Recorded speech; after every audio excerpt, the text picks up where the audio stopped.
How to reparent yourself. That might sound a little bit strange sounding. What is reparenting yourself? And Mother's Day has just passed, and so I felt like it was a time to both, appreciate my mother and my parents, but also recognize that I am now my own parent, and it's up to me to meet my own needs and to, you know, um, be with my feelings and not be expecting that from somebody else.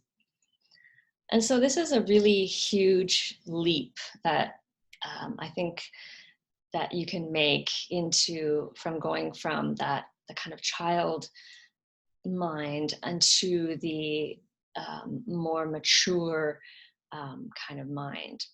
And I know it's a difficult journey because we all grow up as children and we expect so much from our parents. We expect so much. We expect them to be meeting all of our needs. We want to be, loved perfectly. We want attention.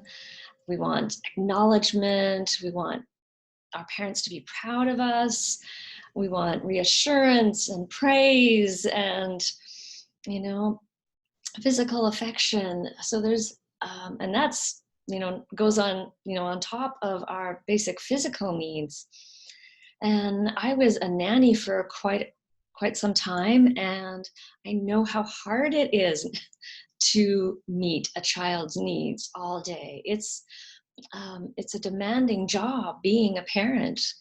And so, I think as a child, we really see our parents like a God. And I think because we come from God, who is all loving, and so we know, I think there's a part of us that knows what that's like, what that perfect unconditional love is like. And so we come into the world expecting that we're going to get that.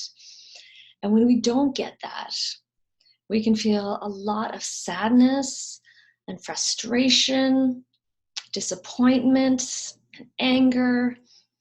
And it can be really hard to come to a place to realize where and we start to think, oh, well, I know my parents aren't perfect and, they're doing their best they can.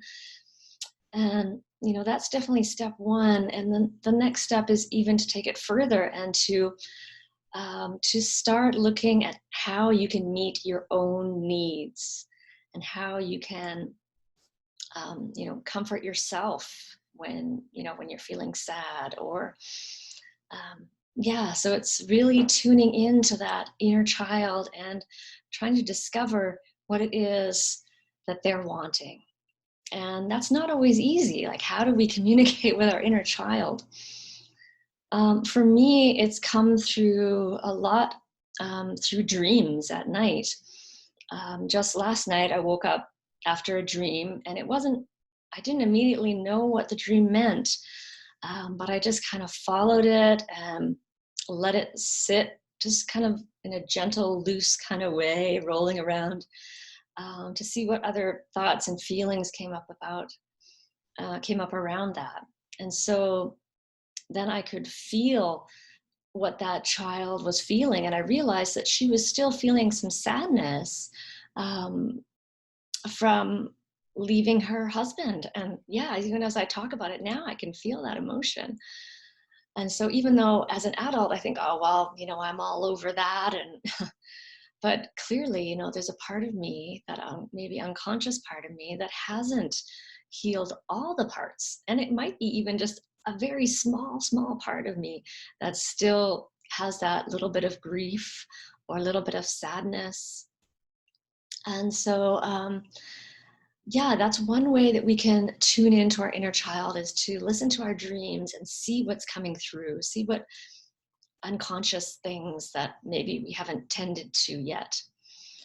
And for me, it also comes through in music, because music is such a passion for me. And also last night, I woke up and a song just came into my head, and this has happened to me like probably hundreds of times already. And this time the song was an old Sarah McLachlan song. Yay, Canadian content. But yeah, it was a song of, I can't remember the title, about silence. And there was just this one phrase that kind of ran through my head. And I'm still going to explore that today to see, you know, what is it that's trying to get through, what's trying to be communicated to me from my inner child, from that subconscious part. And so this is, I believe, how we start to listen to our inner child, heal our inner child, and start really reparenting ourselves and taking that full responsibility and saying, you know, now I am my own parent, and it's up to me to meet my own needs. And there's nobody else on this earth that can do that but me. And so it's really up to you to find those things out. And that's not to put pressure on yourself either, because now you're both the parent and the child. So also go really gently and compassionately with yourself as the parent, because parenting is so difficult, such a hard job. So yeah, too, I really want to say a big thank you to my mom. I know she wasn't perfect, but I really appreciate you, Mom, for everything that you did for me. And yeah, and now, you know, I'm taking care of myself, and I know how to do that now. And it's, you know, it's a daily discovery. It's day by day learning, you know, what do I need today? How am I feeling today? So I hope that brought you some kind of insights or inspirations today. I think I'm going to go have a good cry session after this. Yeah, so reparent yourself and discover that inner child within you. And I'm Donna Schuster. I am an empowerment coach for highly sensitive women. And you can find me at boldnessblooming.com. And if you like this video, please feel free to like, share it with your friends, or even comment. I would love to hear your feedback or your questions. So thank you so much for watching, and many, many blessings on your journey.